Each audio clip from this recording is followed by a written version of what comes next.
Hanggat hindi ka nagtatanda, doon ka muna sa probinsya natin. Pa naman! Huwag niyo naman pong gawin sa akin to. Ayoko sa probinsya. Ang boring doon. Hindi ka pa nga nakakarating sa probinsya natin eh. Sasabihin mo boring ka agad? Maganda ang lugar natin. Magugustuhan mo ron. Pa naman eh. Nakikiusap ako sa inyo. Promise, magpapakabait na ako. Hindi na ako totropa kay na Joanna. Ilang beses ko lang narinig sa iyo yan.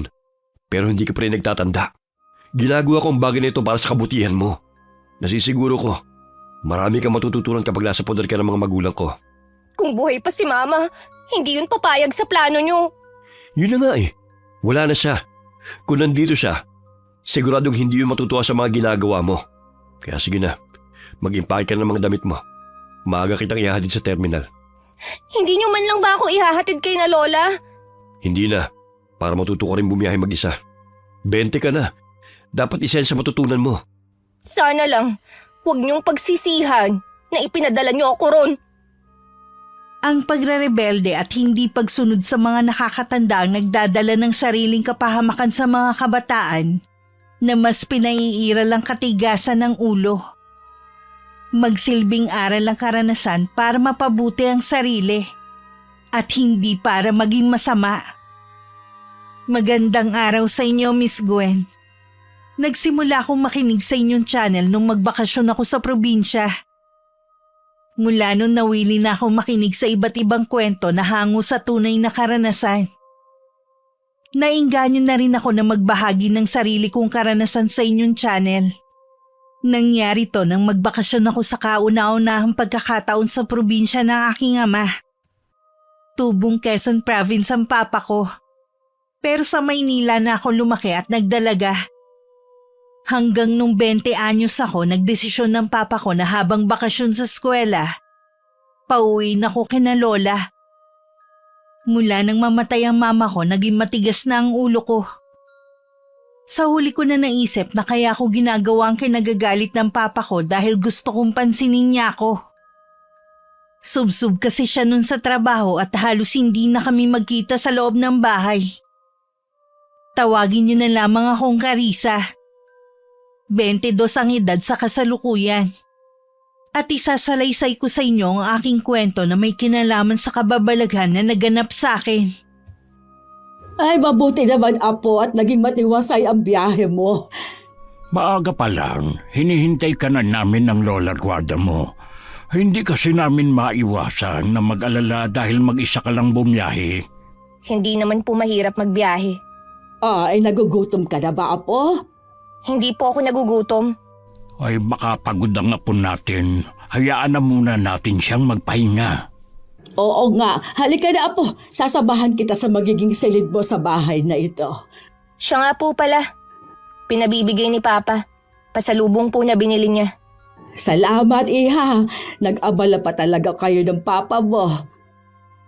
Maliwalas naman ang silid na ibinigay sa akin ni Lola Guada. May malaki rin yung bintana na pumapasok ang sariwang hangin. Napahinga na lang ako ng malalim. Hindi naman talaga probinsyang-probinsya ang lugar gaya ng iniisip ko. Moderno na rin halos lahat ng bahay na dadaanan ko kanina. Sana lang hindi boring ang pagtigil ko rito. Nang masiguro na wala na akong kailangan, lumabas na si Lola Guada. Ako naman nagtanggal lang ng suot na sapatos at saka nahiga sa kama. Dalaga na ang apo natin, Guada. Oo nga, Delphine. Huling nakita natin siya nung noong namatay ang mama niya. Ay naalala ko lang kung makakatagal siya rito sa atin. Mukha kasing sosyal yun ang apo natin eh. Napansin ko nga rin yon. Tsaka sinabi nga rin ni Manuel nung tumawag siya na medyo maarte ang anak niya. Tayo na lang daw ang bahalang magpasensya. Ay oo naman. Wala namang makakatuwang ang anak natin sa pag-intindi sa anak niya. Aminado naman si Manuel na malaki ang naging pagkukulang niya sa anak mula nung mamatay ang asawa. Akala niya kapag naibigay niya ang pangangailangan nito, sapat na yon. Huli nang magpagtanto niya na malaki na pala ang naging pagkukulang niya dahil nawalan siya ng oras kay Carissa. Hindi rin naman kasi magandang isinubsob niya ang sarili sa trabaho. Bakit ba ayaw pa niyang umuwi dito sa atin? Nabanggit nga niya dati na kapag nakatapos na si Carissa sa pag-aaral, magre-retiro na siya at dito na sa atin titira. Napapagod na rin daw kasi siya. Ay mabuti naman. Akala ko hihintayin pa niya na magpantay ang mga paa natin bago niya maisipang umuwi dito sa atin. Ang mabuti pa humuli ka ng manok at magluluto ako ng tinola para sa apon natin. Ay sige, kukuha na rin ako ng mga panggatong. Dahil siguro sa pagod na pahaba ang tulog ko. Madilim na nang magising ako. Iinat-inat akong bumangon at lumabas ng silid. Nakita ko si Lola Guada na abala sa kusina. Napalingon siya sa akin at saka ngumiti. Naupo naman ako sa upuang yari sa kawayan habang inililibot ang paningin sa paligid. Ang layo kasi ng itsura ng tinitirhan nila sa bahay namin sa Maynila. Kung ano lang ang kailangan, yun lang din ang kagamitan sa bahay na yun. Napasarap yata ang tulog mo, Apo. 2 beses kitang sinilip kanina. Napakahimbing ng pagkakatulog mo. Siguro po, dahil sa pagod na rin sa biyahe. Ito ang unang beses na bumiyahe ako ng napakalayo. Tsaka mag-isa lang. Bumilib nga ako sa lakas ng loob mo. Buti hindi ka natakot. Hindi naman po. Nasaan nga po pala si Lolo Delphine? Binibisita lang ang mga alaga niyang hayop. Gabi-gabi niya yung ginagawa. Ano po bang pwedeng gawin dito para hindi ako mainip sa bakasyon ko, Lola? Pwede mo akong samahan sa bukid para hindi ka mainip dito sa bahay. Ho? Sa bukid? Naku, Lola, hindi ko pinangarap na masunog sa ilalim ng araw.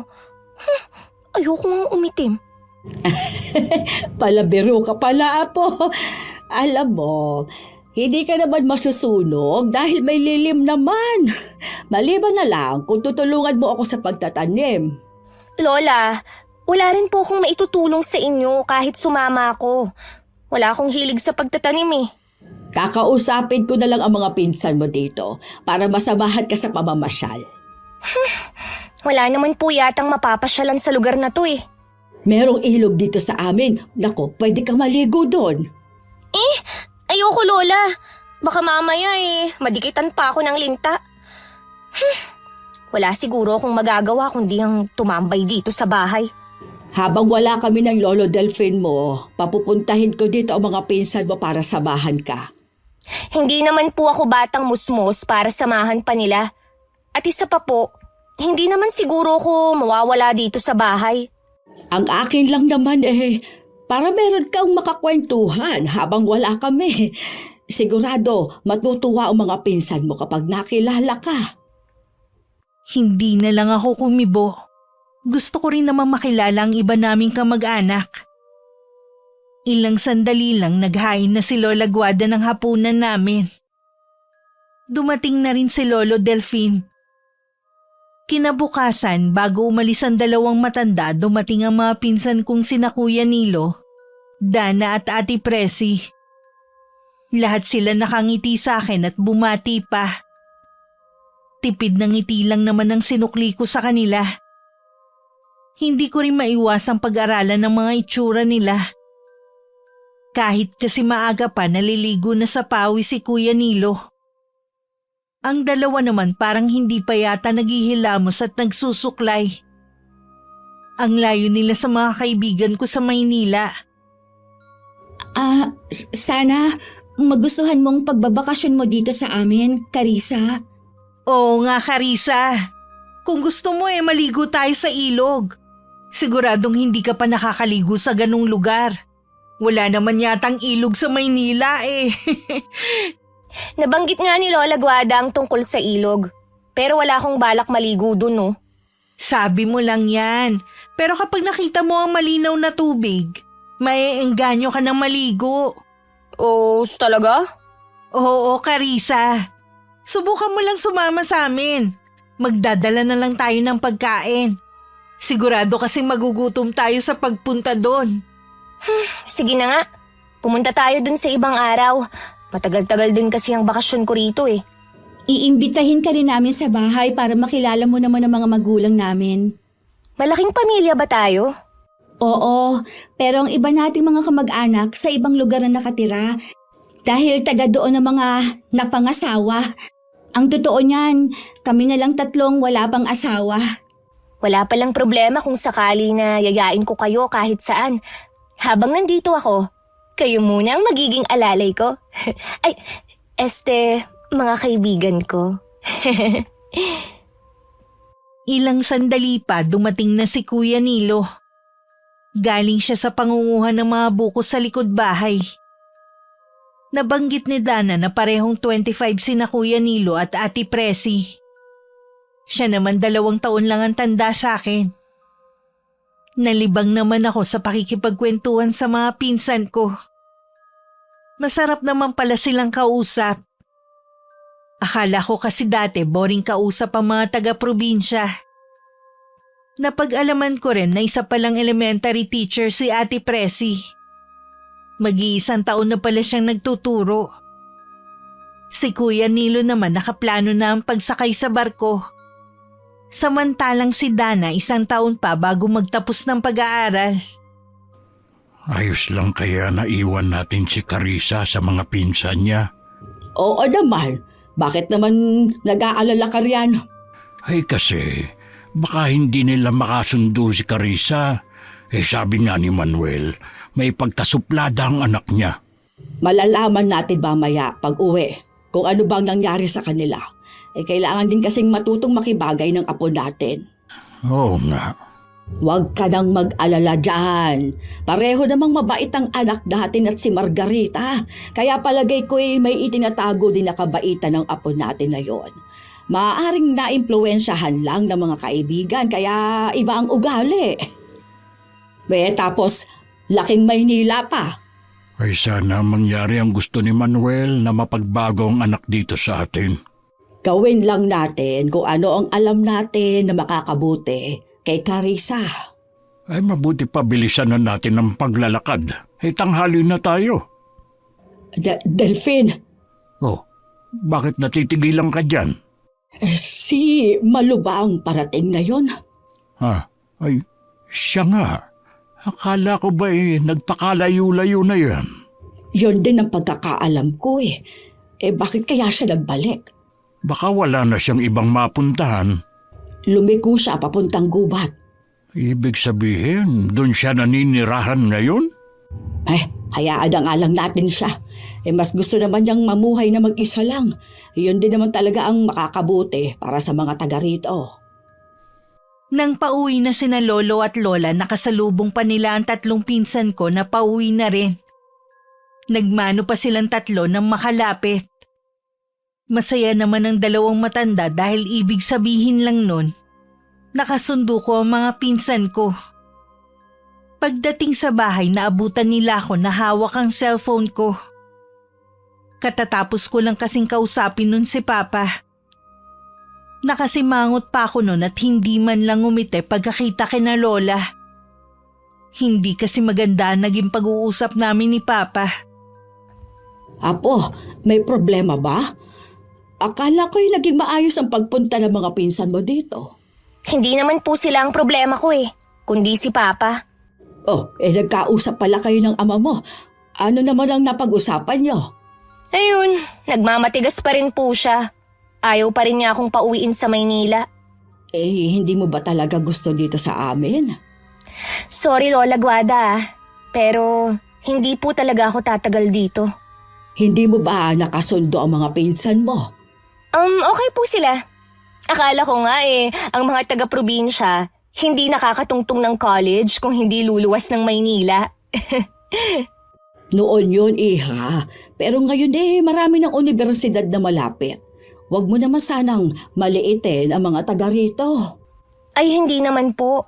Yun lang po kasi ang pagkakaalam ko Mabuti na lang, sina Kuya Nilo at Ate Percy, may mga tinapos kahit mahirap lang sila. Kung wala ba, hindi mo sila kakausapin. Ay pasensya na po Lola pero namimili din kasi ako ng mga pakikisamahan Ayoko naman na wala pa sa kalingkingan ng mga kaibigan ko sa Maynila ang sasamahan ko rito.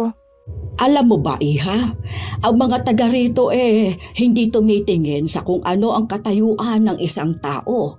Basta mabait, pakikisamahan nila. Yun siguro ang gusto ng ama mo na matutunan mo. Kaya po ako pinauwi rito ni Papa para parusahan. Huwag mong sabihin yan, Iha. Iba ang parusa sa gusto ka lang matuto ng iyong ama. Sa salita lang po ni Papa kanina, alam ko na wala na akong magagawa. Mabuti na lang, nandyan ang mga pinsan ko. Pipilitin ko na lang na libangin ang sarili ko. Mas maganda sana kung bukal sa kalooban mong pakikisama sa kanila. Mababait ang mga pinsan mo at wala ka rin namang ibang makakasama kundi sila. Totoo naman po ang pinakita ko sa kanila kanina eh. Hindi pa ba sapat yun? Nasisiguro ko sa'yo, Iha. Mas mababait ang mga pinsan mo kaysa sa mga sinasabi mong mga kaibigan mo sa Maynila. Mas matagal ko pa na nakasama ang mga kaibigan ko sa Maynila. Ako lang po ang makakapagsabi kung mabait ba sila o hindi. Huwag ka na sanang magalit. Mas maganda ka kapag nakangiti ka lang kaysa sa nakasimangot. Humalukip-kip na lang ako. Nasira na kasi ang mood ko. Kanina habang nakikipag-usap pa ako sa mga pinsan ko, okay pa ako. Kung bakit kasi tumawag pa si Papa. Akala ko naman kasi nagbago na ang isip niya at pauuwi na niya ako sa amin. Yun pala, magbibilin lang siya na wag kong dalhin ng pagkamaldita ko sa lugar na ito. Sa hapunan, konti lang ang kinain ko. Hindi ko kasi type ang malaking inihaw na isda at ginisang gulay. Bihira naman kasi kung mag-ulam ng isda. At iilan lang ang gulay na kinakain ko sa bahay namin. Madalas pa nga sa labas ako kumakain dahil lagi namang gabi na umuwi si Papa. Nagtataka rin ako kung bakit sobrang aga ng hapunan nila rito. Pero hindi na lang ako nagtanong. Carissa, ano ang ginagawa mo dito sa labas? Oh, kayo po pala, Lolo. Hindi pa po kasi ako inaantok eh. Napansin ko na konti lang ang kinain mo kanina sa hapunan. Hindi ko po kasi gusto ang ulam. Bihira lang kasi akong kumain ng gulay eh. Hindi ko rin po type yung inihaw na isda. Wala bang pwedeng iulam na iba rito? Magsabi ka lang sa lola mo kung ano ang gusto mong iulam at bibilhin niya. Ayaw naman namin na mga yayat ka habang nandito ka. Pakiramdam ko po, napakabagal ng oras dito sa inyo. Wala man lang kayong TV, walang wifi, at mahina pa ang signal.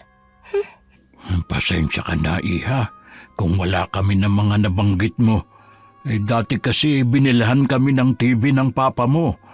Pero dahil lagi naman kaming nasa bukid at hindi nagagamit, nasira lang yun. Elo, ilang taon na po ba kayo? Bakit nagtatrabaho pa rin kayo sa bukid? 70 na ako, Iha. Matanda na pala kayo, Lo. Pero hindi halata dahil malakas at makisig pa rin kayong tingnan. Ganyan yata kapag batak sa trabaho, Apo. Hindi po ba kayo napapagod? Dapat nga po nagpapahinga na kayo. Yung mga lolo ng mga kaibigan ko na kaedad nyo lang. Naku, ang dami ng sakit. Kayo po ba? May nararamdaman na kayo sa katawan? Alam mo, kahit rayuma, wala pa akong nararamdaman. Lagi nga naming biruan ng lola mo Malakas pa kami sa alaga naming kalabaw. Halata nga po Mabuti naman, ngumingiti ka na. Alam mo ba, nakamukha mo ang lola Guada mo nung kabataan niya. Siya po pala ang kamukha ko. Kaya pala marami ang nagsasabi na hindi ko kamukha ang mga magulang ko. Meron pa nga pong nagsabi na kamag-anak ni Mama noon na baka ampun lang daw ako, lalo na't hindi naman daw ako nasundan. Anak ka ng mga magulang mo, Iha. Huwag mong paniwalaan ang mga sinasabi ng ibang tao. Oo nga po. Matagal ko na rin po yung inisip. Mabuti na lang sinabi nyo. Dito sa probinsya, ang bilis lumalim ng gabi. Tara na sa loob ng bahay. Sumunod naman ako kay Lolo. Nauna na akong pumasok sa loob ng bahay habang siya palingalinga sa paligid na parang may hinahanap. Nang pumasok na rin si Lolo, tsaka na ako tumuloy sa silid ko. Maaga pa rin naman akong nakatulog ng gabing yon. Kinabukasan bisita ko ulit sina Kuya Nilo, Ate Presi at Dana. Niyaya nila akong pumunta sa bayan. Sumama naman ako sa kanila. Kung masaya ang pagpunta namin, hindi nung pag-uwi. Si Kuya Nilo na lang ang naghatid sa akin. Sa ibang tricycle na sumakay ang dalawa. Salamat sa paghatid mo sa akin dito ah. Wala yun. Hindi naman kita pwedeng pabayaang umuwing mag-isa eh. Ako mananagot sa lolo at lola natin. Ano ba ang problema ng dalawang yun? Wala naman sana. Kaya lang, ikaw binigyan mo sila ng problema. Ha? Ano ka mo? Hindi kasi tama ang ginawa mo. Kahit sino, magagalit. Alin ba doon ang ikinagagalit nila? Yung pinagbitbit ko sila ng mga pinamili ko? Hindi mo lang sila pinagbitbit. Makailang ulit mo silang tinawag na alalay. Ganun ba tingin mo sa amin? Para yun lang. Nasanay lang kasi kami ng mga kaibigan ko na meron kaming alalay kapag magkakasama. Alin? Yung kaibigan nyo na mababa ang katayuan? Yung hindi kaya makipagsabayan sa inyo? Para lang hindi mapag-iwanan? Pumapayag na lang na utusan nyo? Wala namang masama dun eh. Mabuti nga, pinapayagan namin siyang mapabilang sa tropa namin eh. Iba naman sina Presi at Dana. Mga pinsan mo sila. Kung ayaw na nilang sumama sa akin, di wag. Hindi naman sila kawalan sa akin. Ganyan ba talaga ang ugali mo, ha? Nasanay na lahat ng tao susunod sa'yo dahil tingin mo sa sarili mo mas mataas sa amin? Ikaw ang may sabi niyan, hindi ako. Mabuti pa, humingi ka na sorry sa dalawa. Hindi ko gagawin yon dahil wala naman akong ginagawang mali. Hindi ka rin pala marunong tumanggap ng pagkakamali, no? Dahil wala akong ginagawang masama sa kahit na sino. Sige, hindi na kita pipilitin. Ito na ang mga binili mo. Sige, uuwi na ako. Problema niya? Mga sensitive ba talaga ang mga taga-probinsya? Pakiko kung magalit kayong lahat sa akin. Hindi naman ako magtatagal dito eh. Napansin ni na Lola Guada at Lolo Delfin na hindi na pumupunta ang tatlo dito sa amin. Minsan tinanong nila ako. Kibit balikat lang ang sinagot ko sa kanila. Hindi na rin naman sila nag-usisa pagkatapos. Para malibang, lagi kong tinatawagan ng mga kaibigan ko. Lingid pala sa akin pumunta si Lola Guada sa bahay ni na Kuya Nilo. Maliban kasi sa pagtatanim, isa rin manggagamot ang lola namin. May dinadaing kasi ang tatay ng pinsan ko kaya nandun si Lola. Naitanong na rin niya sa binata kung bakit hindi sila dumadalaw sa bahay. Kahit na wala namang ibang pinagkakaabalahan. Walang nagawa si Kuya Nilo kundi sabihin ng ginawa ko. Kinakausap ko nga po yung dalawa na makipag-ayos na kay Carissa. Kaya lang parehong mataas ang pride. Hayaan mo na lang muna sila. Hindi rin kasi natin sila masisisi dahil sa ginawa ni Carissa. Pakiramdam daw po kasi nung dalawa, ang baba ng tingin sa kanila ng pinsan namin. Kung ako ang nasa katayuan nila, ganon din ang mararamdaman ko, ha? Hindi naman po kasi magtatagal dito sa atin si Carissa. Sana pinagpasensyahan na lang nila. Sabi nga lang Tio Manuel mo, may ugali daw talagang anak niya. At umaasa siya na sa pagbabakasyon nito dito, magbabago ang pinsan mo. Kung ayaw po nung dalawa, ako na lang ang dadalaw kay Carissa. Apo, salamat ha. Pakisabi kina Presi at Dana, ako nang humihingi ng paumanhin sa inasal ni Carissa sa kanila. Uwi na po ba kayo? Oo, babalik na lang ulit ako bukas para tingnan ulit ang tatay mo. Sasamahan ko na po kayo. Hindi, wag na Nilo. Dadaan pa rin kasi ako kay Tia Febo. Sige po Lola, mag-iingat po kayo. Baka bukas po makadalaw ako sa inyo. Kinabukasan si Lolo Delfin lang ang pumunta sa bukid. Kailangan pa kasing bumalik ni Lola Guada sa bahay ni na Kuya Nilo. Kasalukuyan siyang nakaharap sa maliit niyang altar at parang umuusal ng dasal. Maya-maya lang umalis siya sa harap ng altar at saka dumungaw sa may bintana. Lumapit naman ako at tinanaw rin ang tinitingnan ni Lola. Ilang sandali pa humahangos na dumating si Kuya Nilo. Agad niyang sinabi ang sadya na lumala daw ang kondisyon ng ama.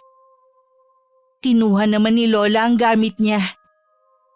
Kahit hindi tinatanong, nagsabi akong sasama sa kanila. Pagdating namin, sa labas pa lang maririnig na ang malakas na hiyaw ng tatay ni Kuya Nilo. Parang hirap na hirap yun sa nararamdaman. Ano ba ang sakit ng tatay mo? Kahapon naman kasi maayos pa siya. Ang pagsakit lang naman ng binti niya ang dinadaing niya. Pero ngayon, nagkaroon na ng mga bukol ang balat niya. Kumikirot daw at parang tinutusok na libo-libong karayom. Baka kailangan na ninyo siyang dalhin sa ospital. Alam namin kung anong nangyayari kay Itay at hindi doktor ang makakatulong sa kanya. Hindi ko maintindihan. Ano ba ang magagawa ni Lola Guada? Sa pagkakaalam ko, hindi naman siya nag-aral ng medicine eh. Hindi nga pero mahusay na manggagamot si Lola Guada. Hindi lang mga sakit ang kaya niyang gamutin. Kung ganun, bakit hindi niya ginamot nun si Mama? Pasensya ka na, Carissa. Pero lola mo lang ang makakasagot niyan. Itatanong ko na lang sa kanya pag nakauwi na kami ng bahay. Akala ko manghihilot lang siya. Tuwing merong nagkakasakit dito sa lugar natin, may napaglalaroan ng elemento at nakukulam, si Lola Guada ang tinatawag. Sa tingin mo, ano kayang sakit ng tatay mo? May hinala kami na kinukulam si tatay. Totoo pala ang kulam? Oo naman. Kapag may kakilala ka na bigla na lang nagkasakit at hindi malaman ng doktor ang sakit niya, malamang kinulam siya. Dapat sa albularyo lang lumapit. Hindi ko alam kung paniniwalaan ko yan. Para kasing imposible eh. Hindi naman kita pinipilit maniwala eh. Nakakaawa ang sigaw ng tatay mo. Para siyang kinakatay. May tiwala ako na mapapagaling siya ni Lola Guada. Sana nga. Ay, siya nga pala. Nagkikita ba kayo ni na Ate Percy at Dana? Oo. Malapit lang naman ang bahay nila dito eh. Galit pa rin ba sila sa akin? Dapat kasi humingi ka muna ng tawad para mawala ang galit nila. Bakit ko naman gagawin yun? Dahil may kasalanan ka naman talaga sa kanila eh.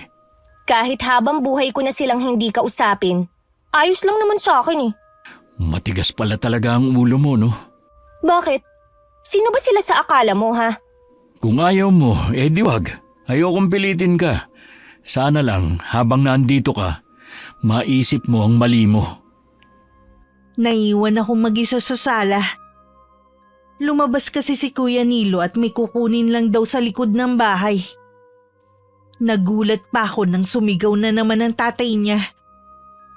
Dala ng kuryosidad, tumayo ako at lumapit sa may silid kung nasa ng tiyuhin ko. Nakaawang ang pinto kaya nasilip ko ang nangyayari sa loob. Napahawak pa ako sa bibig ko dahil sa nakita ko. Buong katawan kasi ng tiyuhin ko puno ng sariwang sugat. Tumutulo pa ang dugo mula doon. Umiiyak naman sa tabi niya ang tiyahin ko. Si Lola Guada naman panayang usal ng dasal. Muntik pa akong mapatalon nang may humawak sa balikat ko. Paglingon ko si Kuya Nilo lang pala. Ay, pasensya ka na kung nagulat kita. Bakit ganun ang balat ng tatay mo? Kaya pala ganun na lang ang sigaw niya. Parang binalatan siya ng buhay. Matindi siguro ang galit ng taong gumawa nun sa kanya. Naniniwala ka pa rin ba na nakulam ang tatay mo, ha? Kailangan na niyang madala sa doktor. Baka mamaya ma-impeksyon ang sugat niya. Alam ko na mahirap paniwalaan ang nangyayari. Pero magtiwala lang tayo kay Lola Guada. Ano bang klaseng pag-iisip meron kayo, ha? Nahihirapan na ang tatay mo pero naniniwala pa rin kayo na magagamot siya ni Lola? Alam kong nagmamalasakit ka lang. Pero maghintay na lang tayo. Alam mo ba, nung nagkasakit si Mama, araw-araw ko siyang nakikita na nahihirapan. Ang sakit kaya sa amin nun ni Papa.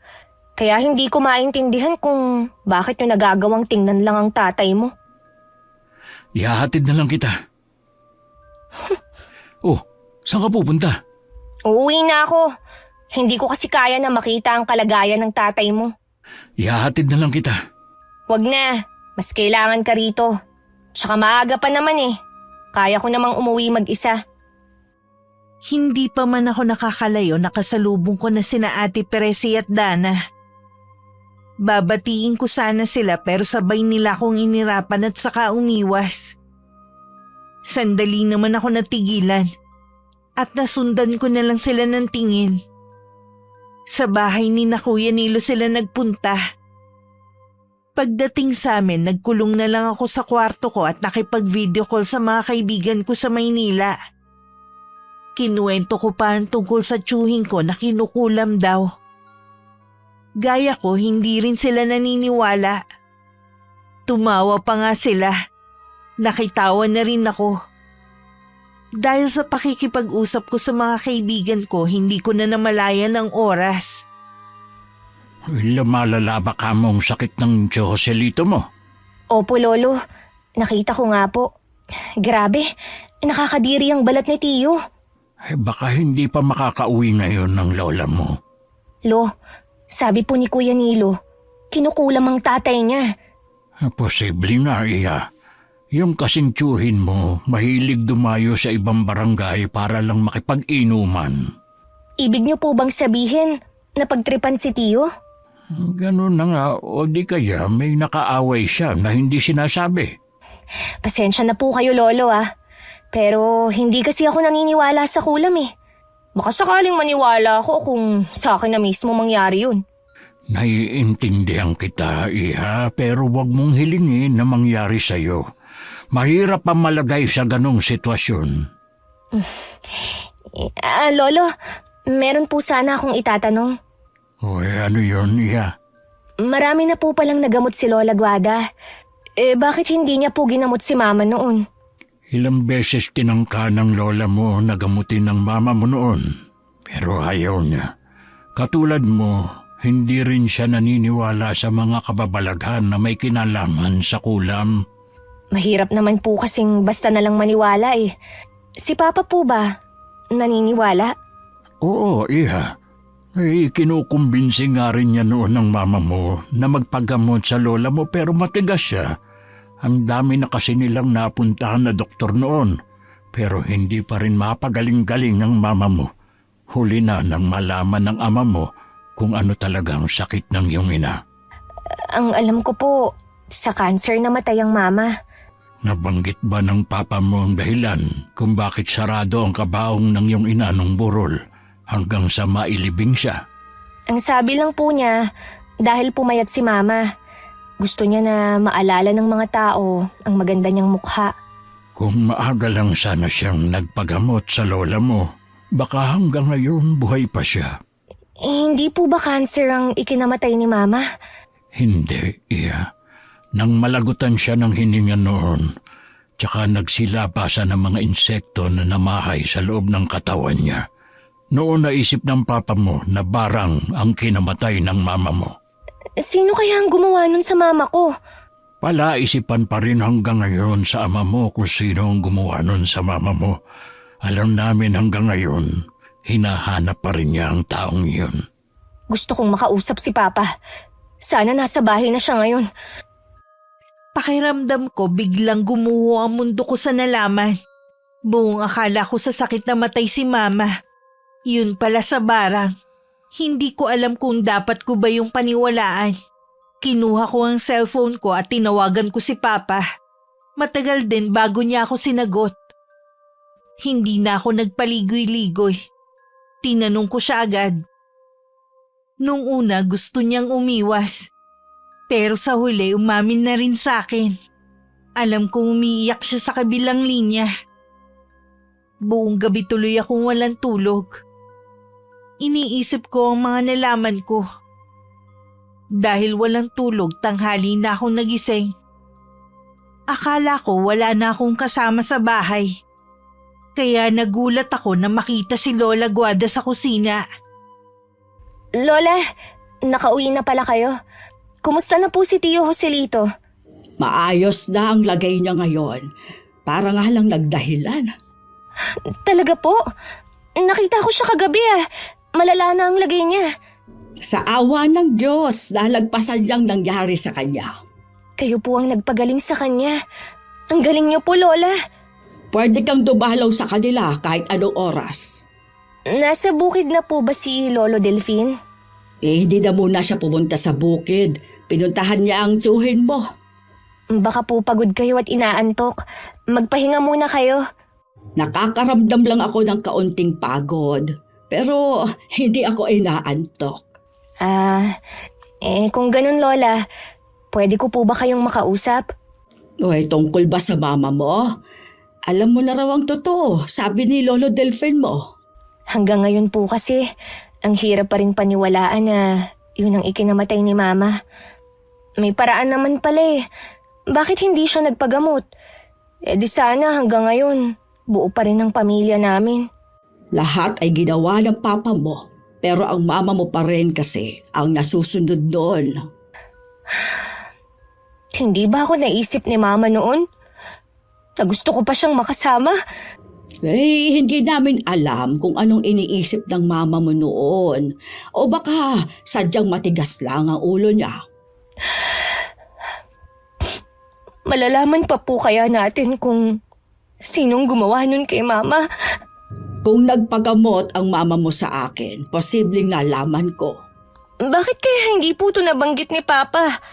Kung sakali ba, maniniwala ka. Ang mama mo nga hindi. Sinarili ng papa mo lahat yun. Wala siyang naging karamay, kundi ang sarili lang niya. Naaawa nga rin po ako sa kanya Pero dapat, pinilit niya si Mama na magpagamot sa inyo. Tapos na rin naman. Wala na tayong magagawa pa. Ganun na lang po ba yun? Wala na ang mama mo. Sigurado naman kung nasaan man siya, masaya na siya. Sana nga po. Masaya at tahimik na ang kaluluwa niya.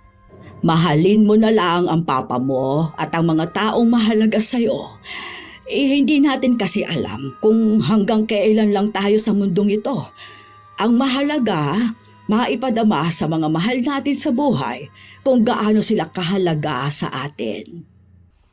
Naisip kong tama si Lola. May panghihinayang lang ako nararamdaman ngayon. Dahil hindi ko yun naiparamdam kay Mama nung nabubuhay siya. Sinabi ko naman sa kanya na mahal ko siya.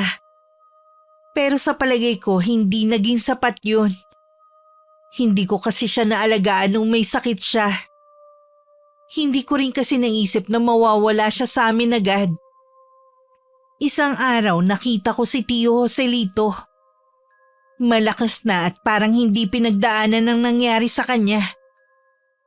Ni bakas ng mga sugat sa katawan wala akong makita. Magaling nga talaga si Lola Guada. Naniniwala ka na ba sa kulam? Oo. Alam mo bang barang din pala ang ikinamatay ng mama ko? Ha? Yung gumagamit ng insekto? Mas matindi yun kaysa sa kulam. Akala ko sa sakit na kanser na matay si Tia Margarita. Yun lang ang sinabi ni Papa. Nalaman mo ba kung bakit hindi siya nagpagamot kay Lola Guada? Ayaw daw niya kahit anong pilit kay Papa. Hindi rin kasi siya naniniwala Sa mga doktor lang siya nagtitiwala. Alam kong hindi madali ang pinagdaanan yung mag-ama nang mawala ang mama mo. Hindi ko sinasabi na kalimutan mo na ang nangyari pero kailangan niyo pa rin magpatuloy sa buhay. Ano pa ba ang ginagawa ko? Kahit mahirap na walang ina, ginagawa ko pa rin ang dapat para maging proud si Mama. Kung nasan man siya ngayon.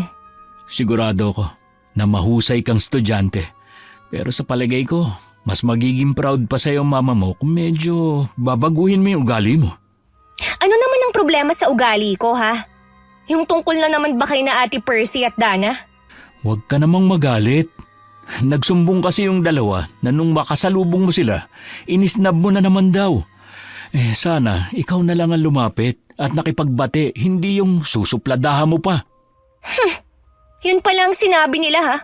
Okay. Di mas lalo akong hindi makikipagbati sa kanila. Huwag mo sanang kakalimutan na mas matanda sila sa'yo. Eh ano ngayon?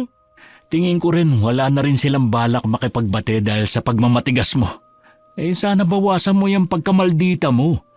Hindi lahat kasi ng mga taga rito maiintindihan ka. Pwede ba? Huwag mo akong utusan kung ano ang ugaling ipapakita ko. Ganito na ako eh. Walang sino man ang makakapagpabago sa akin. Oo na. Nasabi mo na nga yan eh. Pwede ba?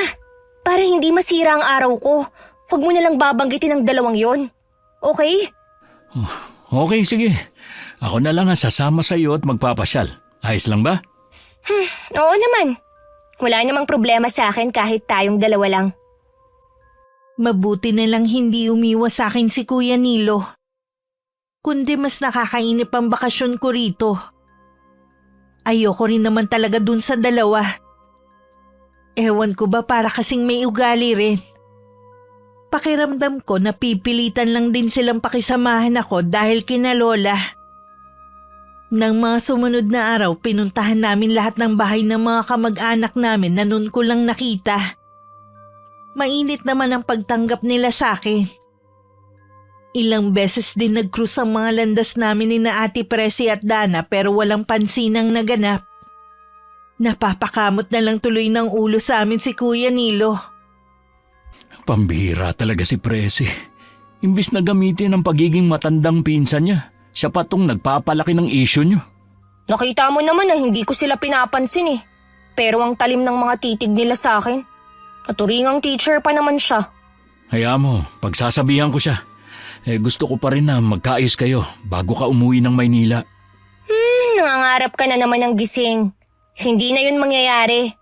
Kahit ano ang sabihin mo, hindi ako nawawalan ng pag-asa. Ay, siya nga pala. Kilala mo ba yung babaeng yun? Lagi ko kasi siyang nakikitang dumadaan dito sa tapat ng bahay eh. Minsan pa nga, sumusulyap siya rito. Si Aling Malu yun. Ilang buwan din siyang hindi umuwi sa lugar na to. Sabi ni tatay, sa gubat siya nagpatayo ng bago niyang kubo. Akala ko, sa Maynila lang uso ang pulubi. Dito rin pala. Huwag kang tumawa at hinaan mo rin ang boses mo. Baka mamaya marinig ka. Totoo naman ang sinabi ko ah. Tingnan mo nga ang itsura niya. Parang hindi naliligo. May diferensya ba siya sa pag-iisip? Wala. Tumahimik ka na nga dyan. Tingnan mo, lumingon siya. Narinig ka yata niya. Eh ano? Mabuti nga't marinig niya eh. Baka kasi wala pang nagsasabi sa kanya na mukha na siyang pulubi. Alam mo kung nasa Maynila siya, maraming magbibigay sa kanya ng limos. Kapag hindi ka pa tumigil, uuwi na lang ako. Oo na nga! Ang hirap naman sa lugar na to. Masama pa lang magsabi ng totoo. Namimintas ka naman eh. Hindi mo naman kilala si Aling Malu para pagsalita mo siya ng hindi maganda. Alam mo ba, kahit sino dito walang naglalakas loob na pagsalitaan siya. Hindi mo naman kasi alam ang pinagdaanan ng tao. At wala akong balak alamin pa, no? Sigurado naman ako na mas mahirap ang pinagdaanan ko. Hindi kompetisyon ang bawat pinagdadaanan ng tao. Kaya nga iba-iba ang pagsubok sa atin eh. Wala naman na yung babae. Kaya tigilan mo na yung paninermon mo. Pero ang sama ng tingin niya sa akin kanina. Kapag nakasalubong mo siya, iwasan mo na lang. Iiwasan ko talaga siya, no? Ayoko naman makisalamuha sa mga katulad niya. Halos araw-araw na sa amin si Kuya Nilo kaya hindi ako naiinip. Tuwing nakatambay kami sa labas ng bahay, lagi rin dumadaan si Aling Malu. Sandali siyang titigil at susulyap sa akin. Parang may galit ang mga titig niya. Baka nga narinig niya ang mga sinabi ko noon. Araw yun ng linggo. Inaasahan kong darating si Kuya Nilo pero inabot na ng tanghalian, hindi pa rin siya dumarating. Balak ko pa naman siyang yayain sa ilog. Tinatamad naman akong pumunta sa kanila. Baka kasi makasalubong ko na naman yung dalawa. Masira lang ang araw ko. Hindi yata dumalaw si Nilo. Hindi ko nga po alam kung bakit hindi siya pumunta. Baka sumama sa ama niya sa kabilang baryo. Hindi na kasi pinapayagan si Joselito ng asawa na dumayo doon mag-isa. Oo nga po pala, doon siya nadali ng kulam. Nahuli na po ba ang gumawa nun sa kanya? Humingi naman ng tawad yung gumawa. Nayabangan lang daw kasi sa tiyuhin mo kaya ipinakulam. Ang babaw naman po ng dahilan na yun. Kung ako kay Tio Joselito, hindi ko siya patatawarin. Ipapakulong ko na lang. Sa tagal ko lang nanggagamot, wala pa akong alam na naipakulong dahil sa kulam. Kung sa bagay nga po, wala namang maniniwala sa kulam o barang. Baka mapagkamalan pang baliwang magrereklamo. Natutuwa nga pala ako dahil sa nakikita ko hindi ka na naiinip dito sa amin. Naiinip pa rin po. Pero mabuti na lang, nandyan si Kuya Nilo para samahan ako sa mga lakad ko. Mas masaya sana kung marami kayo. Sayang, hindi nakakasama sa inyo sina Presi at Dana. Naku Lola, ayoko na po silang makasama kahit kailan. Ni ayoko nang marinig ang mga pangalan nila. Hindi tama ang ganyang asal, Apo. Sila po ba? Tama ang inaasal sa akin? Ikaw naman daw kasi ang nagsimula. Hindi na po mahalaga kung sino ang nagsimula. Bisita at nagbabakasyon lang ako dito tapos ganun sila umasta sa akin. 3 linggo na lang, uuwi ka na sa Maynila. Sana, makipag-ayos ka na sa kanila. Gusto mo bang baunin ang sama ninyo ng loob? Kapag nakauwi na po ako, makakalimutan ko na rin sila. Gusto ko pa sanang bumalik ka dito. Malabo na po yan, Lola. Napilitan lang naman ako na magbakasyon dito dahil kay Papa Ay, galon ba? Maglalakad-lakad lang po ako Naiinip na po kasi ako Hindi ko naman kasi matawagan ng mga kaibigan ko dahil busy sila. Sige, huwag kang lalayo ha. Hindi ko na nakita pa ang lungkot sa mukha ni Lola Guada. Nangako kasi siya sa papa ko na magbabago ako sa pagtigil dito. Pero sa nakikita ni Lola sa akin mukhang mabibigo siya. Paglingon ko nakatanaw pa rin siya sa akin. Binilisan ko na lang ang paglalakad kahit hindi ko alam kung saan ako pupunta. Narinig naman ni Lolo ang naging pag-uusap namin ni Lola. Kahit siya nakakaramdam ng lungkot. Lumapit siya kay Lola habang nakatingin din sa direksyon ko. Tanggapin na lang siguro natin na hindi na siya magbabago. Kahit saan na yun lang ang maitulong natin sa anak nating si Manuel. Oo nga, pero anong gagawin natin? Patuloy ko pa rin siyang ipagdadasal. Hindi ko pala nabanggit sa'yo. Kahapon, kinausap ako ni Pia. Nagsumbong daw kasi sa kanya ang anak na si Dana. May ginawa na naman ba sa kanila si Carissa? Wala naman. Pero di ba nga tuwing nagkakasalubong ang mga yan, hindi nagpapansinan. Ay, wag na lang sanang makisawsaw si Pia sa alitan ng mga bata. Lilipas din naman ang hindi nila pagkakaunawaan. Yun na nga sabi ko Kilala mo naman ang babaeng yun. Isa rin na ayaw magpatalo. Oo nga. Pagsasabihan ko rin siya kapag pumunta ako sa kanila. Makalipas lang ang kalahating oras, umuwi na rin ako sa amin. Habang pabalik, nakasalubong ko si Aling Malu. Naalala ko bigla ang bilin sa akin ni Kuya Nilo. Umiwas na lang ako at hindi na tumingin sa kanya. Ramdam ko naman ang pagsunod sa akin ng tingin ng babae. Malayo-layo na rin ako nang maisipan kong lumingon. Naroon pa rin sa kinatatayuan niya si Aling Malu. Matalim ang pagkakatitig sa akin. Pagdating sa bahay, may mga chat sa akin ng mga kaibigan ko. Kasalukuyan daw silang nasa beach. Bigla ako nakaramdam ng inggit. Kung nasa Maynila ako, siguradong kasama ako sa mga lakad nila. Tinawagan ko si Papa at nakiusap ulit na kung pwede na akong pabalikin. Pero matigas siya sa desisyon niya na dumito muna ako kina Lola. Nang sabihin kong uuwi ako sa ayaw at sa gusto niya, nagbanta siyang tuluyan na akong patigilin sa pag-aaral. Dun na ako napaiyak at nagwala sa silid ko. Taranta namang pumasok si Lola. Ay, Apo! Ano nangyari sa'yo? Ha? Bakit ka umiiyak? Gusto ko na po kasing umuwi ng Maynila. Pero ayaw po akong payagan ni Papa. Ah, talaga ba na gusto mo na umuwi sa inyo? Opo. Namimiss ko na ang buhay ko dati. Ilang linggo na lang naman uuwi ka na. Hindi ko na nga po kayang tumira dito. Hindi ganitong buhay ang kinasanayan ko.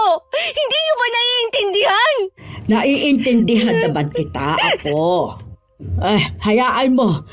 Patatawagin ko ang tiyuhin mo sa papa mo para makausap ko. Sasabihin ko sa kanyang sunduin ka na.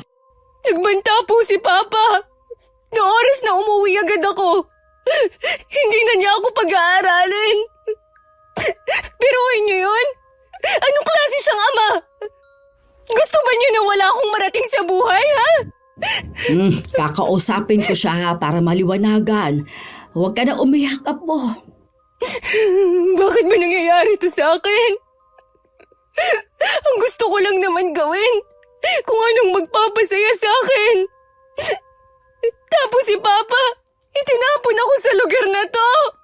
Ganun ba kasama ang lugar na ito para sa'yo? Kailangan niyo pa bang itanong yan, Lola? Hindi po ako sanay sa ganitong lugar. Yung sobrang tahimik. Maagang naghahapunan ng mga tao at maagang natutulog. Ayoko ng buhay probinsya. Ay, mukhang hindi ka natatagal dito.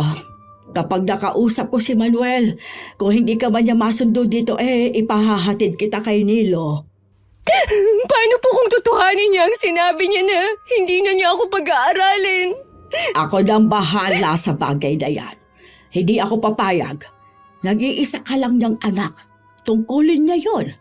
Sinisiguro ko sa'yong makikinig sa akin ang tatay mo.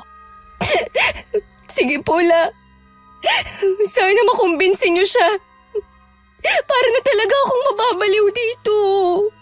Samantalang yung mga kaibigan ko, kung saan-saan na sila nakakarating. Ay, sige na. Tumahal ka na ha. Ayoko umiiyak ka. Ayusin mo lang ang sarili mo. Nang makalabas ng kwarto ko si Lola Guada, nagpahid na ako ng mga luha. Inayos ko na rin ang mga kinalat kong gamit sa sahig. Si Lola naman pinuntahan ng isang anak niyang may cellphone at pinatawagan si Papa. Nagkausap naman sila at sinabi ko anong gusto kong mangyari. Napailing-iling na lang si Lola sa naging sagot ng Papa ko. Umuwi rin naman siya agad at nag-aabang na si Lolo Delfin sa kanya. Palabas sana ako ng kwarto nang marinig ko ang pagtatanong ni Lolo sa naging pag-uusap nila. Dahil gusto kong malaman na naging pag-uusap ni na Papa at Lola, nakinig muna ako sa kanila. Hoy, nagmamatigas ang anak mo. Gagawin daw niya talagang sinabi niya oras na umuwi si Carissa. Sana sinabi mo na nahihirapan ng apo natin dito. Hindi nga kasi sanay ang bata sa buhay probinsya. Lahat ng sinabi ko sa kanya ayaw niya talagang pumayag. Pinarating din kasi ni Pia ang tungkol sa alita ng mga apo natin. Pambihira naman si Pia. Bakit kailangan pa niyang iparating kay Manuel? Hindi talaga nag-iisip ang manugang natin yun. Pinuntahan ko nga sa kanila pagkatapos kong makausap si Manuel. Sabi ng anak wala daw sa kanila. Hindi ko lang alam kung totoong wala siya o baka inuutos lang sa anak na yun ang sabihin. Paano kasi? Takot na masita mo. Takot naman pala siya. Gagawa-gawa pa siya ng kalokohan. Ay, aliwin na lang natin si Carissa para hindi na niya ipilit na umalis dito sa atin. Gusto ko pa nga sanang makasamang apo natin. Kaya lang, ayaw naman niya dito sa atin. Ako rin naman. Hindi na nga natin siya nakasama nung maliit siya. Ngayon naman, nagmamadaling umalis. Kung magpupumilit siyang umalis, wala na tayo magagawa para pigilan pa siya. Sana makumbinsi siya ni Nilo na hintayin na lang matapos ang bakasyon niya. Palagay ko kahit si Nilo walang magagawa para pigilan si Carissa sa pag-alis. Hindi ko maiwasang manlumo sa narinig ko. Tumulo na naman ang luha ko. Pakiramdam ko hindi na ako mahal ni Papa. Nagtataka kasi ako bakit natitiis na niya ako ngayon. Pakiramdam ko rin pinaparusahan niya ako sa isang kasalanang hindi ko alam. Dahil galit ako sa kanya, hindi ko siya tinatawagan. Hindi ko na rin sinasagot ang mga chat niya sa akin. Kahit si Kuya Nilo, hindi ko na rin hinarap ng dumalaw sa akin. Lagi lang ako nagkukulong sa kwarto. Palagay ko po, naiinggit lang si Chapia kay Carissa dahil sa Maynila nakatira. Kita niyo naman po kung gaano kaganda at kasosyal ang pinsan ko. Gusto kasi niya na maging tulad nito si Dana. Yun na nga ang dahilan kung bakit siya nakikisawsaw. Nakalimutan ko na numero 1 nga palang inggitera yan si Pia. Ito naman kasing si Dana nagpapasulsul din. Si Presi ba ayaw pa rin makipagkasundo. Busy po siya. Alam niyo naman po ang mga teacher ngayon. Maraming gawain maliban sa pagtuturo ng mga estudyante. Paano yan? Ayaw ka rin harapin ni Carissa? Palalamigin ko na lang po muna ang sitwasyon bago siya kausapin. Salamat Nilo ha. Kahit natatarayang ka ng pinsan mo, hindi ka nagagalit sa kanya. Ganyan po talaga mga babae, lalo na sa edad ni Carissa. Ang lakas ng topak. Mawawala rin yan kapag nagkaedad na siya. Malawak talagang kaalaman mo pagdating sa mga babae, pero wala ka namang pinapakilalang nobya. Hindi pa po kasi ako sinasagot nung nililigawan ko sa kabilang barangay. Masyadong pakipot. Lahat namang ginawa ko para mapasaya siya. Marami pa namang babae dyan. Kung ayaw niya sa'yo, edi maligaw ka ng iba. Ganun na nga lang po ang gagawin ko. Tingin ko kasi natatakot siya sa mga magulang niya. Yun ang mahirap. Kapag magulang nakikialam sa desisyon ng anak. Oo nga po maiba nga pala ko. Nakikipag-inuman pa ba ang tatay mo sa ibang lugar? Hindi na Polo. Nadala na Sa bahay na lang po siya umiinom kapag merong nagyayaya. Mabuti naman. Nabawasan ang pag-aalala ko. Ang swerte naman po ni na tatay. Kahit kasi matatanda na sila, nandyan pa rin kayo. Ganon talaga mga magulang. Maiintindihan mo rin ako kapag magulang ka na. Paano Polo? Uuwi na po ako Gagawin ko na lang yung inuutos ni nanay na gapasin yung mga damo sa likod ng bahay namin. 5 araw na to ng pagkukulong ko sa kwarto. Nakaramdam na rin ako ng matinding pagkainip. Kaya lumabas na ako ng bahay at naglakad-lakad habang nag-iisip. Dahil wala sa sarili, hindi ko na malayang nakalayo na pala ako. Hindi pamilyar sa akin ang lugar na kinatatayuan ko. Iginala ko ang mga mata ko sa paligid. Wala ni isang bahay ako nakikita. Noon ako nakaramdam ng takot. Kung ano-ano na ang pumasok sa isip ko. Muntik pa nga ako mapalundag sa takot nang may magsalita sa likuran ko. Pagharap ko, nanlaki ang mga mata ko nang makilala ko kung sino ang nasa harapan ko ngayon. Kayo lang po pala. Akala ko kung sino na. Mukhang naliligaw ka yata. Hindi naman. Pauwi na nga ako Sige Hindi dyan ang daan. Wag mo nga akong hawakan. Tingnan mo nga ang dumi ng kamay mo. Hindi kasi dyan ang daan. Baka lalo kang hindi makauwi. Gaano ba kalaki tong lugar nyo para maligaw pa ako, ha? Tsaka pwede ba? Wag mo nga akong kinakausap. Talaga bang ganyan kayong mga taga Maynila? Masyadong matalas ang dila sa aming mga taga-probinsya. Sino naman kasi ang makikipag-usap ng maayos sa katulad mo? Tingnan mo nga yung itsura mo. Para kang pulube. Dahan-dahan ka sa binibitiwang salita. Baka biglang bumalik sa'yo. Kaya nga lumabas ako para marelax ang isip ko Pero ito pa pala ang makakaharap ko. Kabago-bago mo palang dito ang dami ko nang naririnig na hindi magandang pag-uugali mo. Totoo naman pala. Wala akong pakialam kung ano ang sinasabi nila tungkol sa akin. Tumabi ka nga dyan! Paano mo lang pinapainit ang ulo ko eh? Bad trip na nga ako eh! Muntik pang matumba si Aling Malu nang sadya ko siyang banggain nang dumaan ako. Ni hindi ko na siya nilingon man lang. Basta mabilis ang mga hakbang ko para makaalis agad ako sa lugar na yon. Kung lumingon ako, makikita ko sana ang matalim na titig nito at imbingiti sa labi habang nakasunod ng tingin sa akin. Tama lang pala na bumalik ako rito. Ikaw na ang susunod kong tuturuan ng leksyon. Tingnan ko lang kung may magagawa ang lola mo. Inabot din ng ilang minuto bago ko natunto ng daan pa uwi sa bahay. Tagaktak na ang pawis ko at nanginginig ang mga tuhod ko dahil sa pinaghalong kaba at pagod. Mabuti na lang may nakasalubong ako nangunguha ng kahoy at itinuro sa akin ng daan pa uwi. Tuyong-tuyo ang lalamunan ko nang makapasok ako sa bahay. Makailang beses ko pang binalikan sa isip ko ang paghaharap namin ni Aling Malu habang nagpapahinga ako. Nang dumating sina lolo at lola, hindi ko na lang binanggit ang nangyari. Ay, mabuti naman, Iha. Lumabas ka na sa silid mo. Maayos na ba ang pakiramdam mo, Apo? Sana nalinawan ang pag-iisip mo. Hindi pa rin po nagbabago ang isip ko. Gusto ko pa rin pong umalis na dito. Sasamahan ka namin sa sakayan. Pero palipasin mo muna ang parating na bagyo. Mahirap kasi kung abutan ka sa biyahe.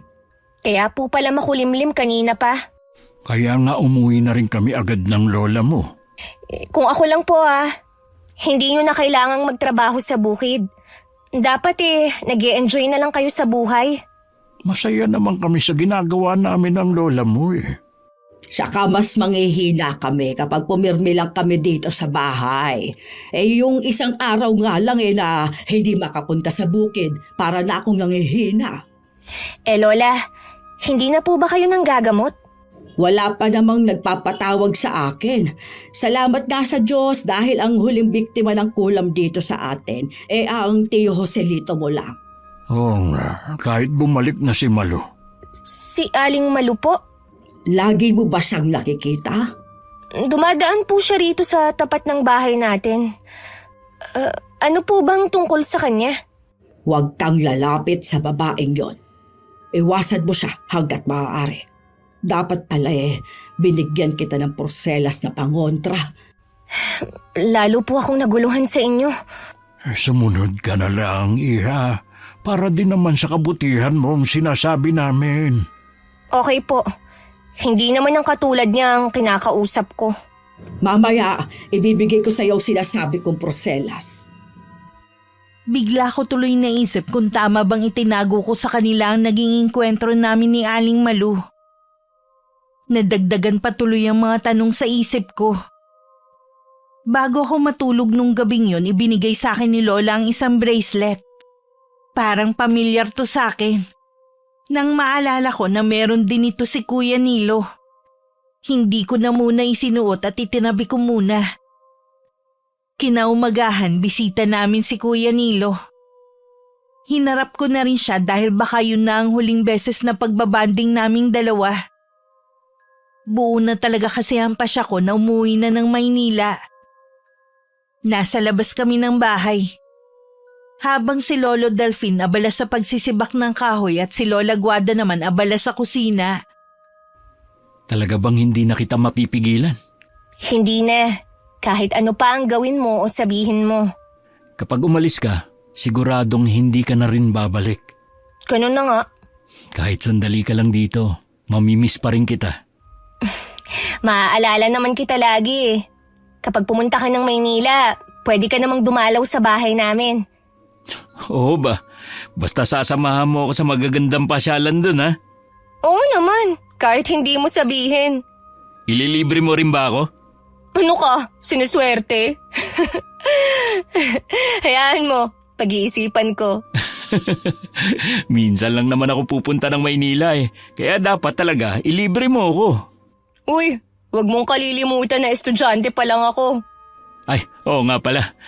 Di bale, kapag nakasakay na ako sa barko, ililibre naman kita. Sabi mo yan Nabulahaw ang masaya naming pagkukwentuhan ni Kuya Nilo nang marinig naming sumisigaw si Lolo. Nasa labas ng bakuran namin si Aling Malu. Nang tumingin siya sa akin, may kaba ko naramdaman na hindi ko maipaliwanag.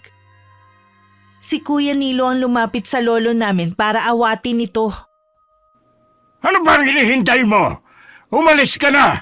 Ayokong umaali-aligid ka dito sa bahay namin! Huwag kang magdala ng kamalasan dito!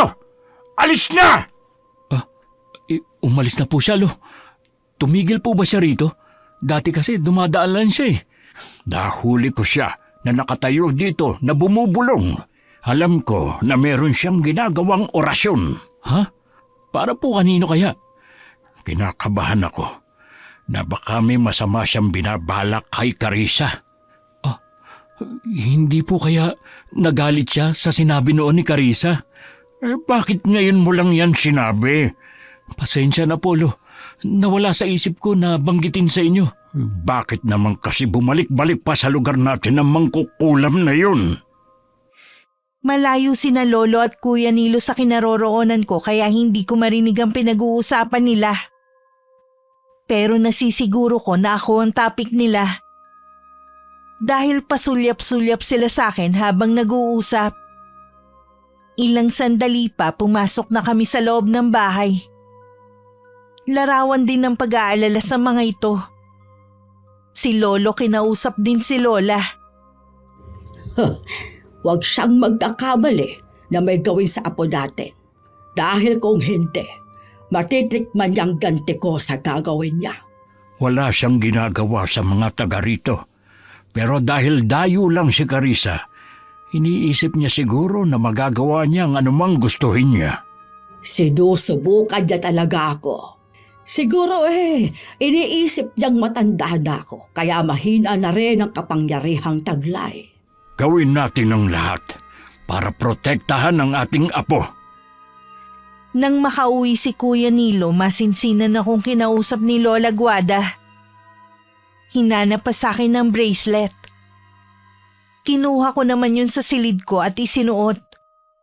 Nakahinga naman ng maluwag si Lola nang makita na suot ko na yun. Pakiramdam ko iniisip ni Lola na yun ang magliligtas sa akin. Huwag mong aalisin yan kahit anong mangyari. Alam ko po na meron kayong itinatago sa akin. Ano po ba yun? Mabuti pang sabihin na natin kay Carissa. Kilala si Malu na masamang mangkukulam. Wala naman siyang sinasaktan sa mga taga rito. Nawala siya ng ilang buwan noon at inakala ng lahat na hindi na babalik. Ilang araw ka palang narito sa amin nang makita namin siya ulit. Naging panatag kami na wala siyang gagawin sa'yo dahil apo ka namin. Kaya lang, mukhang nagkamali kami ng akala. Lola, may nagawa po ako sa kanya. Sinabi na ni Nilo sa amin. Hindi lang po yun. Nagkita kami sa isang lugar at ang dami ko pong sinabi na hindi maganda sa kanya. Muntik pa nga siyang matumba dahil sinadya ko siyang banggain nung paalis na ako. Kung ganon, may masama kang ginawa sa kanya. Kilala ng mga taga rito na masama at mapaghiganti si Malu. Kailangan natin siyang puntahan sa tinitirhan niya. Humingi ka sa kanya ng tawad. Baka sakaling hindi niya ituloy ang masama niyang balak. Bakit ko naman po yun gagawin? Gumawa na lang po kayo ng ibang paraan. Tutal, alam niyo na ang balak niya. Hindi yon ganon kadali, Iha. Sa totoo lang po, Lola, hindi ko kaya na hihingi ako ng tawad sa pulubi na yun. Baka po may iba pang paraan. Mahalaga ang bawat sandali. Kailangan mo magdesisyon bago mahuli ang lahat. Pasensya na po, Lola, Lolo. Gusto ko na pong magpahinga muna. Pero Apo, Hindi mo siya pwedeng pilitin na sumama sa tinitirhan ni Malu at gawin ang labag sa kalooban niya. Wala ring silbi kahit humingi siya ng tawad. kung ganon, ako na lang ang pupunta sa kanya. Hindi ka pwedeng pumunta doon ng mag-isa. Baka kung ano ang gawin niya sa iyo. Hindi naman pwedeng maiwan si Carissa dito na mag-isa. Huwag mo na akong alalahanin. Kaya kong pangalagaan ang sarili ko. Walang nagawa si Lolo Delfin sa naging desisyon ni Lola. Malakas na ang hangin na nagbabadya na paparating na ang bagyo pero hindi yun inalintana ni Lola Guada. Pagdating sa gubat, nakita niya ang maliit na kubo. Sandaling natigilan si Lola dahil hindi niya maramdaman ang presensya ni Aling Malu. Nang makalapit siya sa may pintuan, bahagya yung nakabukas kaya itinulak niya. Walang gamit sa loob kundi maliit na altar na may nakasindi pang mga kandila. Sinuyod pa niya ng tingin ng buong paligid. Wala nang anumang makikita doon. Nasisiguro niya na umalis na ang nakatira sa kubo. Lumapit na lang siya sa altar at saka pinatay ang mga nakasinding kandila. Nang mga sandaling yun, palakas na ng palakas ang hangin at nagsimula na rin ang pagbugso ng malakas na ulan. Nasa bahay na rin ng mga oras na yun si Lola. Tuso ang babaeng yon. Umalis na siya bago ko pa mapuntahan. Ibig lang sabihin nun, naibigay niya na ang sumpa kay Carissa. Ganon lang ha. Nakahanda na rin naman ako oras na lumabas sa mga sintomas sa apo natin. Hindi ko akalain na sasapitin din niya ang nangyari sa mama niya. Hindi, Delfin. Maililigtas ko ang apo natin. Hindi siya mawawala katulad ng mama niya. May tiwala naman ako sa iyo. Alam ko na magagawa mong iligtas ang ating apo. Ay, nako. Sumabay pa ang bagyo na ito. Mapaminsalaman, biyaya pa rin maituturing ang bagyo. Tama ka yan. Sa dami ng mga biyayang natanggap natin, hindi dapat tayo nagrereklamo. Ipapaalam ba natin kay Manuel? Wag na muna siguro. Marami na siyang iniisip. Wag na nating dagdagan pa. Pupuntahan ko lang si Carissa. Kasalukuyan akong nakahiga lang sa kama habang hawak ang cellphone. Umupo ako nang pumasok si Lola Guada. Tumabi siya sa akin at saka sinuri ang kabuuan ko. Nakahinga naman siya ng maluwag na makitang ayos lang ako. Lola, bakit po? Gusto ko lang masigurong ayos ka. Nakaharap niyo na po ba si Aling Malu? Nang puntahan ko siya sa tinitirhan niya, wala na siya. Siguradong hindi na siya babalik. Ay, edi mabuti. Wala na pala tayong problema eh. Ibig sabihin lang noon, hindi ka niya mapapatawad. Ha? Lola, ano po bang mangyayari sa akin? Katulad po ba ni Tio Joselito? Iba-iba ang uri ng kulam. Depende kung anong sumpa ang igilawad sa'yo. Baka po katulad kay Mama. Matagal din siyang pinahirapan. Marami pa po akong pangarap, Lola. Nandito lang ako, hindi kita pababayaan. Bakit pa hindi ko naisip agad ang kahihinat na ng ginawa ko? Nagmatigas pa ako. Imbis na makinig at sumunod na lang sa sinasabi niyo. Sa totoo lang, Lola, mainit lang ang ulo ko noon. Kaya ako napagbuntunan si Aling Malu. Bata ka pa kasi at padalos-dalos sa ginagawa. Hindi mo naman sinasadya ang nangyari. Ang daming pumapasok sa isip ko ngayon, Lola. Gusto ko nang pagsisihan ng mga ginawa ko. Ang pinakamabisang sandata pa rin laban sa takot na nararamdaman natin at laban sa kasamaan ay taimtim na pagdarasal. Hindi ko na po matandaan ang huling beses na nagdasal ako. Ito na ang pagkakataon mo na tumawag at humingi ng awa sa Panginoon. Papakinggan po ba niya ako? Oo naman, lahat tayo ay pinakikinggan niya. Nang gabing yun, taimtim ako nagdasal sa Diyos. Humingi ako ng tawad sa lahat ng mga nagawa kong kasalanan. Nagmakaawa din ako na sana wag hayaan ni Lola na magtagumpay si Aling Malu sa masama niyang balak. Pagkatapos naging mahimbing naman ang tulog ko kahit malakas ang ulan sa labas. Kinabukasan mabigat ang katawan ko. Hindi ko maigalaw ang buo kong katawan at parang may mabigat na nakadagan. Sinubukan kong tawagin sina Lolo at Lola, Pero walang boses na lumalabas sa akin. Tanging mga mata ko lang ang gumagalaw. Sa sulok malapit sa lumang kabinet may naaaninag akong nakatayo doon. Nakasuot yun ng itim na damit. Carissa, gising ka na ba? Nandito si Malo. Nararamdaman ko ang presensya niya. Lola! Lola, kanina ko pa kayo gustong tawagin. Pero walang boses na lumalabas sa akin. Hindi ko rin maigalaw ang buong katawan ko. Huwag ka na umiyak. Nandito na ang lola. Patawarin mo ako kung ngayon lang ako. Nandito po siya kanina. Maaaring ang espiritu lang niyang pinaglakbay niya papunta rito. Tuso talagang magkukulam. Hindi mo ako kakayanin, Malo! Kung ako sa'yo, bawiin mo ang orasyong ginawa mo. Oras na mahalap ko ang lunas, ibabalik ko ito sa'yo. Binulong niya sa akin na pahihirapan niya ako. Hanggang sa ako na mismo ang humiling sa kamatayan ko. Hindi, huwag mong pakinggan ang sinasabi niya. Magtiwala ka lang sa akin, Apo. Opo, Lola. Huwag niyo po akong iiwan mag-isa.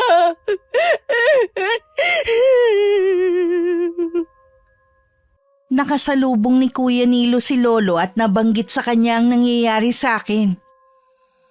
Kinakitaan naman ng matinding pag-aalala ang pinsan ko. Hindi na muna niya tinapos ang pinagagawa sa kanya ng mga magulang. Agad na rin siyang pumunta sa bahay namin. Naabutan niyang natutulog ako. Hindi siya makapaniwalang sa sandaling panahon naging butot balat na lang ako. Namamagari ng tuhod ko at may malaking sugat. Tinatanggalan pa yun ni Lola ng mga uod na halos kasing laki ng butil ng bigas. Hindi niya matagalan na nakikita. Kaya lumabas muna siya sa kwarto ko. Naabutan niya si Lolo na gumagawa ng herbal sa kusina namin. Sana naman po gumaling na si Carissa. Mapapagaling siya ni Lola Guadamo, gaya ng ibang napagaling niya. Bakit po wala pang ginagawa si Lola? Matindi ang ginawang sumpa ni Malo. Gusto niyang subukan ng lola niyo. Hindi siya dapat magkamali dahil pwede yung ikapahamak ng pinsan mo. Ay, kawawa naman si Carissa. Dobling kamalasan ang dinanas niya sa pagpunta rito. Matapang si Carissa. Alam kong malalampasan niya ito. Sa kalagitnaan ng pag-uusap ni na Lolo Delfin at Kuya Nilo, bigla akong nagising at nagsisigaw. Napatakbo naman ang pinsan ko sa silid ko. Nakita niyang nakatali ang mga kamay at mga paa ko sa higaan habang pilit ako nagpupumiglas. May dahon din na nakalagay sa noo ko. Si Lola Guada nakatayo sa paanan ko at bumubulong ng mga salitang Latin. Kalmado lang siya habang nakatingin sa akin. Kuya Nilo! Tulungan mo akong makawala rito! Hindi maaari. Kailangan mo munang gumaling. Wala akong sakit! Babalik na ako ng Maynila ngayon! Pakawalan niyo na ako! Sinabi niyong pakawalan niyo na ako! Alam ko, matapang ka. Malalampasan mo rin ito. Saan ka pupunta? Huwag mo akong iwan dito! Kuya Nilo, bumalik ka rito! Kuya Nilo! Sa labas na lang muna naghintay si Kuya Nilo. Panay din ang dasal niya na sana gumaling na ako agad. Napagdaanan din kasi ng pamilya niya ang nangyayari sa akin. Kaya alam niya kung gaano kahirap ang nasa sitwasyon ko. Ilang sandali pa dumating din si Ate Presi at Dana.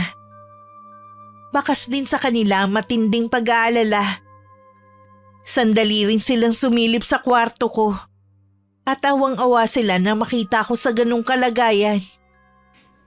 Salamat naman pumunta kayo rito. Akala ko matitiis niyo na si Carissa eh.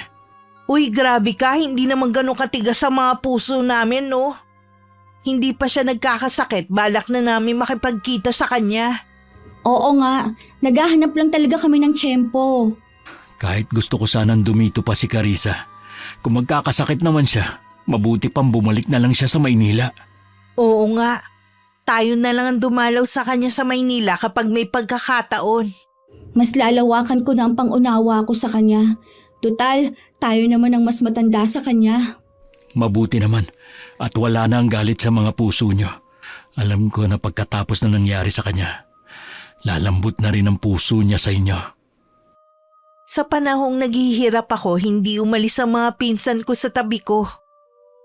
Hindi ako makapaniwalang sa kabila ng masamang ginawa ko sa kanila. Kabutihan pa rin ang isinukli nila sa akin. Napaluha na lang ako. Pinahid naman ni Ate Presi ang luha na tumulo sa pisngi ko. Para maibsan ang nararamdaman kong sakit, lagi akong pinapainom ng herbal ni Lolo. Kahit marami akong nararamdaman sa katawan, alam kong pangatlong araw na akong nakaratay. Ganun na katagal akong nakikipaglaban sa karamdaman na gawa ng isang tao. Napuno ng galit at paghihiganti ang puso. Pagkatapos kong inumin ng herbal, sumenyas ako sa mga naroon na matutulog muna ako. Wala na po siyang ginawa kundi ang matulog. Maigi na yun, kesa sa gising siya. Wala na siyang ginawa kundi humiyaw sa sakit. Ganon po ba kabagsik ang kaalaman sa kulam ni Aling Malu? Kaya nahihirapan si Lola Guada na matukoy ang lunas? Ganon na nga. Pinakamabagsik ang ginamit niya para kulamin si Carissa. Gusto rin niya kasing gumanti sa lola niyo dahil siya ang nakatalo noon sa nanay niya. Kahit bata pa noon ang lola niyo, nagawa na niyang talunin ang kapangyarihan ng ina ni Malu. Ginamit pa niya talaga si Carissa para lang makaganti. Ang sama niya. Alam ko kung saan nagtatago si Malu. Sa isang malayong isla. Ilang beses ko siyang pinakiusapan pero ayaw niyang tanggapin ang pakikipagkasundo ko. Pues, ibabalik ko sa kanya ng doble ang ginawa niya kay Carissa. Ayokong may masasaktan na ibang tao. Pero siya ang unang nanakit sa pinsa namin. Ika nga, yung ayaw mong gawin sa'yo, huwag mong gawin sa kapwa mo. Malakas na bumigkas ng mga salitang Latin si Lola Guada. Paulit-ulit yon hanggang mamao siya. Tagaktak na rin ang pawis niya sa noo at bakas na ang pagod sa muka pero alang-alang sa akin. Hindi siya huminto. Ilang sandali pa naging normal na ang paghinga ko. Unti-unti na rin bumalik sa dati ang kulay ng balat ko. Parang may liwanag na bumabalot sa buo kong katawan na ibinalik sa normal ang lahat. Ayon yan sa kwento sa akin ni Kuya Nilo. Nasaksi sa mga naganap sa akin habang wala akong malay. Nagising ako na magaan ang pakiramdam. Para lang ako natulog ng mahabang oras. Ang 3 kong pinsan ang namulatan ko noon. Sabay-sabay pa nila ako niyakap. Hindi rin muna sila umalis sa tabi ko at nagkwentuhan muna kami ng mga plano namin sa buhay. Salamat, hindi mo ko pinatay. Pasalamat ka, may awa pa rin natira sa akin para sa'yo. Umalis ka na sa lugar na ito at huwag nang babalik kahit kailan. Pangako, magpapakalayo-layo na ako. Hindi na ako magpapakita ulit sa lugar na ito. Sige na, baka magbago pang isip ko. Sana nga, tuparin niya ang pangako na magpapakalayo-layo na. Oras na makita ko siyang muli, hindi na ako magdadalawang isip na tapusin siya. Napatunayan naman niya siguro na mas mahusay pa rin ako kaysa sa kanya. Wala ka pa rin talagang kupas. Mukhang nagkakatuwa ng mga apo natin sa loob. Masaya ako na nagkasundo na sila. Sana maging dahilan yan na kahit matapos na ang bakasyon ni Carissa, gugustuhin pa rin niyang bumalik dito. Marami ng dahilan ng apo natin para bumalik ulit sa piling natin. Kung kailan naman nag-i-enjoy na ako sa bakasyon ko tsaka naman malapit nang matapos. May naramdaman akong lungkot sa puso ko. Kung pwede nga lang na wag na akong umalis, mas pipiliin ko na dumito na lang sana. Alam kong ilang araw nang napapansin nila Lola ang pagiging malungkot at tahimik ko. Ibinigay ko na rin ang bracelet na napigtal nung mga panahon na may sakit ako. Meron pa naman ako dyan. Yun na lang ang ibibigay ko sa'yo. Salamat po Lola sa pag-aalaga niyo sa akin habang nandito ako. Wala yun, Iha. Alam ko na nagugustuhan mo na rin dito. Pwede kang bumalik kahit anong oras mong gustuhin. Sa totoo lang po, masaya ako sa Maynila dahil nandun na lahat. Pero dito ko po natagpuan ang tunay na kaligayahan kasama kayo. Masaya ako na marinig yan sa'yo. Kung pwede lang po sanang dito na lang ako tumira. Ang plano ng papa mo, kapag nakatapos ka ng pag-aaral, uuwi na siya dito. May pagkakataon ka pa na magdesisyon. Talaga po, hindi ko alam na gusto rin pala ni Papa na tumira dito. Ikaw lang naman ang inaalala niya. Salamat din, Apo, dahil binigyan mo ng saya ang bahay na ito kahit panandalian lamang. Nung hapon naging bisita ko naman si Kuya Nilo. Sa labas kami tumambay habang nakikinig sa isang channel sa YouTube. Hindi ako makapaniwalang mahilig palang makinig ang pinsan ko ng mga katatakutan. Ang paborito daw niya ang kwentong kulam. Nagkaroon tuloy ako ng ideya pero tsaka ko na yun babanggitin dito. Kapag wala kang ginagawa, makinig ka lang sa channel na to. Nasisiguro ko, mawiwili at maaadi ka din katulad ko. Mukha ngang maganda, tsaka may aral din. Katulad ng nangyari sa'yo, alam ko na meron kang natutunan. Oo naman. Ang karanasan kong ito ang nagturo sa akin na ang kabutihan ang laging nagwawagi. Sa mga karanasan natin, natututo tayo na maging mabuti. Sinong mag-aakala na ang malditang katulad ko, pwede pa palang magbago? Hindi ko rin akalain na mamahalin ko ang lugar na to higit sa Maynila. Natutunan mo rin kung paano makisama at magpakumbaba. Oo. Salamat sa inyo ni na Ate Presi at Dana. Sana sa susunod, mas matagal ka nang magbabakasyon dito. Sigurado yun. Ngayon pa ba na meron na akong tropa na mga pinsan ko rin? Nang sunduin ako ni Papa, hindi rin siya makapaniwala sa malaking pagbabago sa akin. Lalo na nang sabihin ko na gusto ko ulit magbakasyon kina Lola. Inilihim na lang din namin sa kanya ang malagim na nangyari sa akin. Ayaw na kasi naming makonsensya si Papa dahil ideya niya ang magbakasyon ako doon. Nakakatakot man na naging karanasan ko sa probinsya namin, mas nangibabaw pa rin ang masaya at makabuluhang pangyayari sa buhay ko. Bago ko bumalik sa Maynila, itinapon ko na ang masamang ugali na meron ako at tinira ko na lang ang kabutihan sa puso ko at ang karanasang nagturo sa akin kung paano maging mabuting tao.